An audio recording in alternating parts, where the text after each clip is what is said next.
का जो हमारा टॉपिक है वो है ईरान युद्ध में अमेरिका की। जो 28 फरवरी से अमेरिका इजराइल वर्सेस ईरान के बीच जो युद्ध चल रहा है उसमें अमेरिका कहां पर खड़ा है। क्या ईरान ने अमेरिका के सुपर पावर होने का भ्रम तोड़ दिया है? ईरान के हालिया कदमों और अमेरिका की प्रतिक्रिया ने क्या सुपर पावर की धारणा को चुनौती दी है? यही हम जानने का प्रयास करेंगे कि वैश्विक शक्ति संतुलन और भू राजनीति की बदलती स्थिति पर कैसा बदलाव आने जा रहा है। 2-4 दिन में खत्म होने का दावा कर अमेरिका इजराइल द्वारा ये युद्ध शुरू किया गया, लेकिन ईरान युद्ध 1 महीने से अधिक होने के बावजूद चल रहा है। ऐसा लग रहा है कि ईरान ने आखिरी सैनिक और आखिरी गोली खत्म होने तक सीज फायर नहीं करने का फैसला कर रखा है। ट्रंप एक तो पहले ही स्थिर दिमाग वाले इंसान नहीं है, स्थिर दिमाग वाला इंसान नहीं है, ऐसा ट्रंप के बारे में कहा जाता है। ट्रंप कई बार कई फैसले एक ही चीज को कई बार इसे तोड़ मरोड़ कर पेश करते हैं।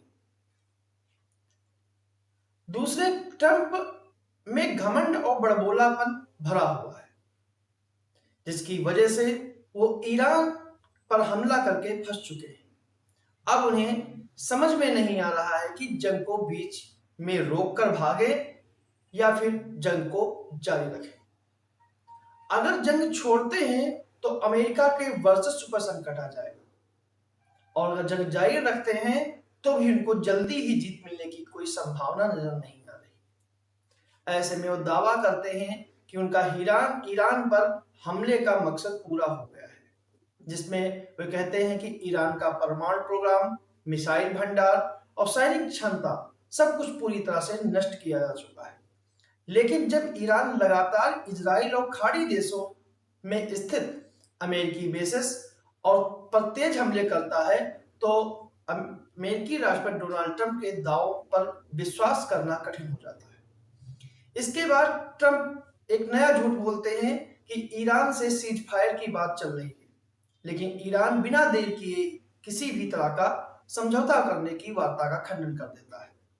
इसके बाद ट्रंप फिर एक बार बयान जारी करते हैं कि हमारी ईरान से मित्र देशों के जरिए गोपनीय समझौता वार्ता जारी है। तब ईरान ऐसी बातचीत शुरू करने के लिए कुछ नामुमकिन शर्तें रख देता है, जिनमें जंग में हुआ नुकसान अमेरिका से दिलाने, ईरान को भविष्य में ईरान पर किसी भी तरह का हमला न करने की गारंटी और परमाणु प्रोग्राम जारी रखने की आजादी देने सहित उस पर लगे सभी आर्थिक प्रतिबंधों को हटाने की मांग शामिल होती है।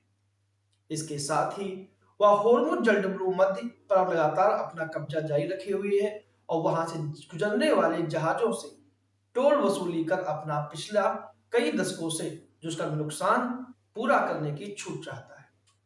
जाहिर सी बात है कि अमेरिका इन मांगों को पूरा नहीं करेगा, लेकिन सवाल फिर वही आ जाता है कि ईरान इस समय चित भी मेरी पट भी मेरी वाली अमेरिका का ही खेल खेल रहा है।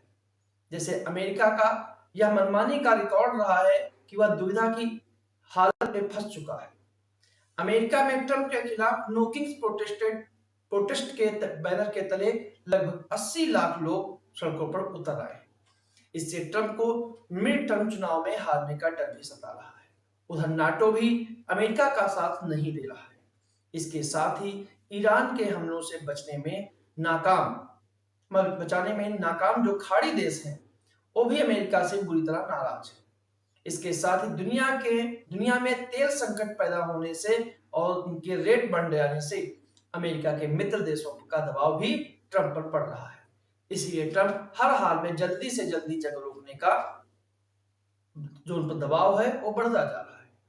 जहां तक ईरान के एटमी प्रोग्राम को खत्म करने का ट्रंप के दावे का सवाल है, उसमें एक 24 मार्च का एक विश्लेषण सामने आया है। इसमें ईरान के परमाणु कार्यक्रम को यज्द का एक ग्रेनाइट किला बताया गया है।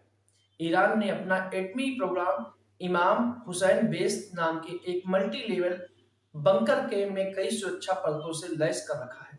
यह सिरकू ग्रेनाइट से बना है और यह ग्रेनाइट जमीन के सबसे कठोर पत्थरों में से एक माना जाता है। इसकी कंप्रेसिव स्ट्रेंथ जो है वो 25 से लेकर 40,000 पीएसआई तक मानी जाती है और इसे इस तरह समझ सकते हैं कि सादा कंक्रीट जो है वो 5,000 पीएसआई तो सबसे ज्यादा, और 30,000 जो हायर पावर वाला 30,000 पीएसआई वाला माना जाता है। लेकिन जो यज्ञ ग्रेनाइट है इससे 10,000 अधिक पीएसआई वाला ग्रेनाइट है। अमेरिका का सबसे पावरफुल बंकर बस्टर बम जो जीबीयू 57 है वो इस तरह की चट्टान को केवल 6 से 10 मीटर तक ही भेद सकता है, जबकि यज्ञ ग्रेनाइट की सिक्योरिटी परत जो है लगभग 500 मीटर से अधिक अंडरग्राउंड है। इस तरह के बंकर को 440 मीटर डेड एरिया भी कहा जा सकता है।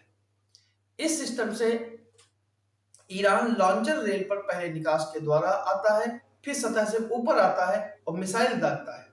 इसके फौरन बाद वह वापस अंडरग्राउंड हो जाता है। इसके साथ ही एंट्री गेट को बख्तरबर्ग एयरलॉक से सील कर दिया जाता है।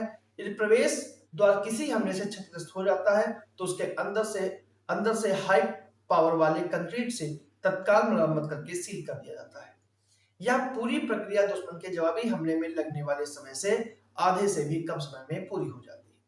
यही वजह है कि अमेरिका और इजराइल हवाई हमलों से केवल उन गिने चुने रॉकेट लॉन्चरों को नष्ट कर पाए हैं जो जमीन की सतह पर मौजूद थे।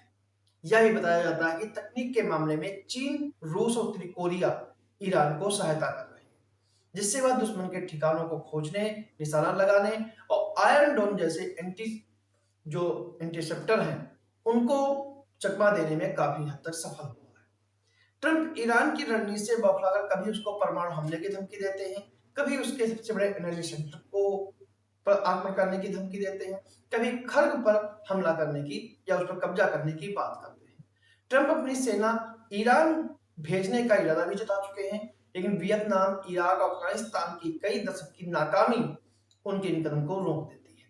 कहने का अर्थ यह है कि ट्रंप चारों तरफ से फंस चुके हैं। उनके अरबों मिलियन डॉलर इस युद्ध पे खर्च हो चुके हैं और ईरान कुछ हजार की हल्की मिसाइल और ड्रोन हमला करके ट्रंप को परेशान कर रहा है। ईरानी जंग जब भी खत्म होगी तो दुनिया बहुत बदल चुकी होगी। तो ये था हमारा टॉपिक कि इस ईरान युद्ध में अमेरिका कहाँ खड़ा है और इसका अमेरिका को क्या नुकसान हो रहा है। क्या अमेरिका सुपर पावर का दबदबा बरकरार रख पाएगा या फिर एक नई व्यवस्था जन्म लेगी।